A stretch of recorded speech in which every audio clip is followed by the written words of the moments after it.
Olá amigas, olá amigos, eu sou Carlos Cabral e essa é a edição de 29 de março do Zero News, o programa do Mente Binária em que a gente trata dos acontecimentos de tecnologia e segurança mais relevantes da semana que passou. O fórum Carding Mafia, frequentado por indivíduos que compram e vendem dados de cartão de pagamento, foi recentemente hackeado, resultando em um pouco mais de 297 mil credenciais de acesso vazadas, bem como endereços de IP e e-mail. Segundo a apuração do jornalista Lorenzo Franceschi Biccerai, até o momento da publicação de sua matéria sobre o caso na Vice, não havia sido postado nenhum aviso sobre o leak no fórum, muito menos no canal que o Carding Mafia mantém no Telegram e reúne mais de 500 mil usuários.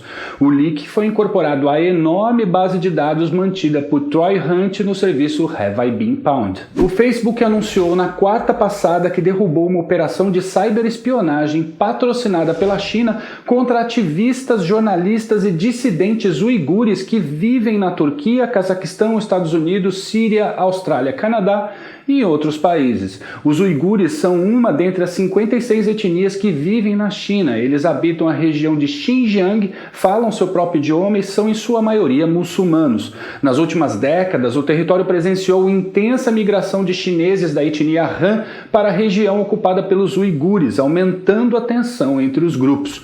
Hoje, há processos correndo em cortes internacionais, dando conta de que a China tem perseguido essas pessoas, os submetendo a esterilizações forçadas e prendendo famílias em campos de reeducação para que eles abandonem sua religião. O que o Facebook encontrou foi uma campanha de um threat actor cuja atividade já havia sido documentada antes com os nomes de Earthen Pusa, Evil Eye e Poison Carp por pesquisadores da Trend Micro, Volexity e Citizen Lab, respectivamente. A ameaça usava perfis falsos na rede social para disseminar notícias ou aplicativos falsos produzidos para persuadir as vítimas a clicarem no conteúdo e infectarem seus dispositivos com uma série de artefatos maliciosos visando as plataformas Android e iOS. A Microsoft afirmou no começo da semana passada que 92% dos servidores Exchange vulneráveis à falha que foi apelidada como Proxy Logon já haviam sido atualizados.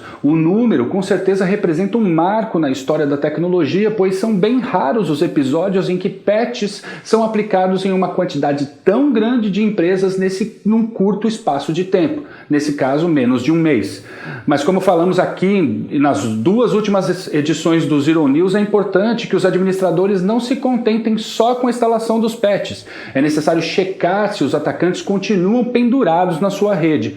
Para isso, estou colocando mais uma vez aqui nas referências os links para as páginas do CISA e da Microsoft que podem te ajudar a encontrar possíveis vestígios da intrusão com essas falhas no seu ambiente. Os CEOs do Google, Sundar Pichai, do Facebook, Mark Zuckerberg e do Twitter, Jack Dorsey, participaram de uma audiência de mais de 5 horas convocada pelo Congresso americano para discutir o papel das redes sociais nas atividades de desinformação na internet. E claro que a materialização disso na invasão do Capitólio, que ocorreu no dia 6 de janeiro, estava no centro de toda a conversa. Segundo fontes da imprensa que acompanharam a sessão, a convocação dos executivos mais pareceu como um chamado para um esporro coletivo, pois os convocados tinham que responder perguntas com sim ou não e eram interrompidos quando saíam desse formato. Jack Dorsey até tweetou uma enquete com sim ou não durante a sessão para ironizar a situação. Glenn Greenwald, que escreveu uma análise sobre o ocorrido, classificou a coisa como um esforço autoritário do Congresso para que as empresas censurem conteúdo.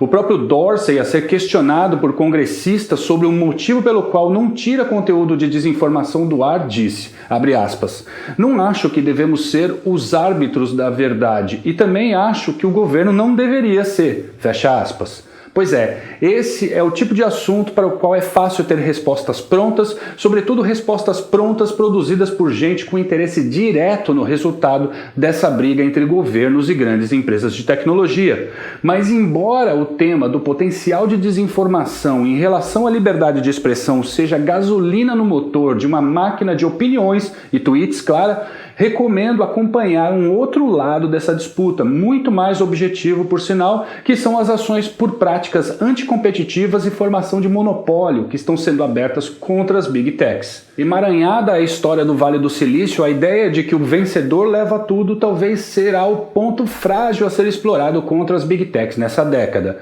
Há processos abertos sobre o tema contra o Google, o Facebook, e Tim Cook, que comanda a Apple, foi convocado a depor no dia 3 de maio em um julgamento contra a Epic Games, desenvolvedora do Fortnite, que questiona o modelo financeiro da loja da Apple. Talvez esse caso seja a brecha que o sistema queria, esperada por muitos para conter corporações de tecnologia que cresceram demais. Vamos acompanhar. A persona que administra o perfil Albacore encontrou um easter egg que passou os últimos 25 anos escondido na versão 4.70.1155 do aplicativo Internet Mail, lançado há 25 anos como parte do pacote de aplicativos pré-instalados do Windows 95. Em computação, easter eggs são uma brincadeira de desenvolvedores na forma de respostas secretas que surgem como resultado de um conjunto de comandos não documentados no software. Esse comportamento anômalo pode variar desde uma simples imagem, uma mensagem ou um jogo inteiro escondido em um programa. Nesse caso, a Albacore revelou o easter egg abrindo o Internet Mail, clicando em Help, depois em About. Quando a tela About apareceu, bastou ele clicar na menção ao nome do arquivo conctl32.dll para que esse ficasse destacado e então digitar Mortimer, tudo em maiúsculas. O resultado foi a abertura de uma tela com o crédito dos desenvolvedores. Foi uma arqueologia tecnológica. Bom, pessoal, é isso por hoje. Eu gostaria de agradecer a todos que comentam e compartilham esse material. Eu tenho ouvido ótimas histórias a respeito do quanto temos ajudado não só iniciantes a entender os meandros dessa indústria vital em que a gente trabalha, mas também gente experiente que tem comentado o que a gente discute aqui. Saibam que a gente fica realmente muito feliz por isso. Beleza? Então a gente se vê na semana que vem. Se protejam.